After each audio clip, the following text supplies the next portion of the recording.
Star Wars Outlaws is a game filled with an insane amount of Easter eggs. Some of them are relatively small, some of them are absolutely massive. And in today's video, I'm going to be going over 10 Easter eggs throughout the game that I just think you absolutely cannot miss. So this video will contain spoilers for the game. So if you haven't finished the story and you don't want any spoilers whatsoever, make sure you do click away now. But if you don't care about spoilers or you have finished the story, then you are absolutely safe. But lastly, before I get into it, make sure you are subscribed to the channel. I've got one more Star Wars Outlaws video coming out tomorrow. And after that, I will be back on the Star Wars Hunters grind until some Outlaws DLC releases. But without wasting any more time, let's jump straight into it. So the first 3 Easter eggs that I want to go over quickly are just ones that I've made videos on this week already. The first 2 are the experts that I spoke about in a video the other day, and these are Tika and Temmin Wexley. If you saw that video, you'll remember that Tika is a Jawa expert based on Tatooine, and she is the Jawa that you see in Kenobi, so the live action TV show from a couple of years ago. And Tika is the Jawa that gave Obi-Wan the T-16 Skyhopper toy that he later gave to Luke, that we see Luke playing with in A New Hope. So that is pretty awesome. It's nice to see that she's still active. And the second expert of Temmin Wexley is Snap Wexley from the sequel trilogy films, which I absolutely love. He doesn't play a massive role in the films, but I know he's got a big story in, I think, the Aftermath trilogy of books, or at least one of them. So it's very cool to see a character established in the sequel trilogy as a younger version in this game. Now the third Easter egg I made a video on yesterday. Now in yesterday's video I didn't go into spoilers on it, but it is in this ventilation shaft in Jabba's palace, and it is Boba Fett. I was expecting to see more of him in this game, but to see him at least get some kind of cameo Easter egg appearance was pretty cool. He is just standing there looking at a hologram of the Rebel gunner you later meet in the game, but it was very cool to see him, and make sure you don't miss him, because once you've gone through that shaft you cannot see him again. But whilst we are on the topic of Tatooine, there are plenty others as well. Before you get to this ventilation system, even just outside of Jabba's palace, you can see a ship that might look very familiar to you, because it's the exact same ship model as Ochi of Bestoons from The Rise of Skywalker. I believe it is just Vale's ship, the bounty hunter after K in the game, but it's still the same ship model, which I think is very cool. Now if you head over to the Mos Eisley Cantina, once you walk in on the left hand side on one of the seating booths, you can see a blaster scoring mark towards the top of the wall. Now this is very likely to be the blast mark left by Greedo when he went to shoot Han in A New Hope. So the fact that a few years later it's still there for me is awesome.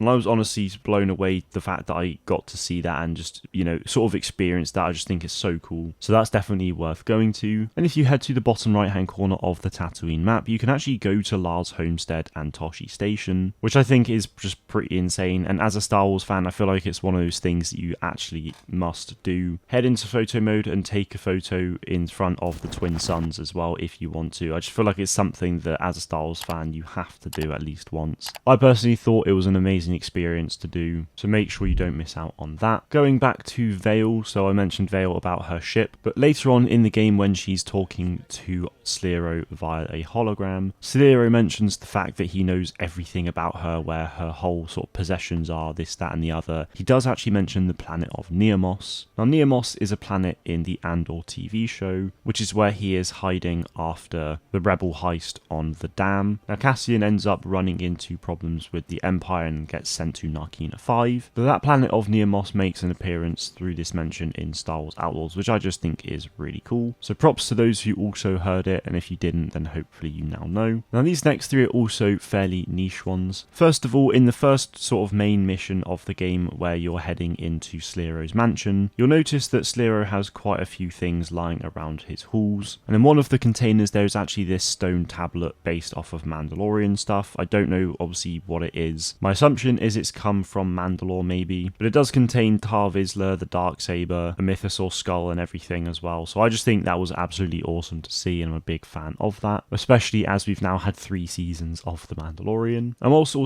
on Canto Bight. Early on in the game there is a crime syndicate based on that planet called Sixth Kin, and Sixth Kin actually do make an appearance in the comics between episodes 5 and 6 as well, so they play a bit of a role in that, which I personally don't know too much about because I haven't read them yet, but I will do at some stage. But I just think it's cool that we've got the game linking quite heavily into the comics there. And this final Easter egg actually links to another game in Star Wars Squadrons. It's probably not something you would have expected to hear, but the Rebel Squadron that Lando is running with on Akiva is called Typhoon Squadron, and Typhoon Squadron Squadron actually have a cosmetic in Star Wars Squadrons. They are the yellow and green outfit for the Rebellion ships. Obviously in Outlaws they don't have the fancy colours, but the fact that it is ultimately the same Rebel Squadron I just think is really cool, and I love it when Star Wars games reference other games. We've seen it quite a lot with Star Wars Hunters already, with some Jedi Fallen Order stuff, and no doubt we'll see it plenty more in the future. But they are 10 Easter eggs I feel like you cannot miss out on. Obviously if you did, hopefully you did find this video useful. There are plenty of other insane Easter eggs in this game, so hopefully you do find them all as well. Maybe further down the line I'll do a massive video with some. But that is going to be it from me today, guys. Thank you all very much for watching. May the Force be with you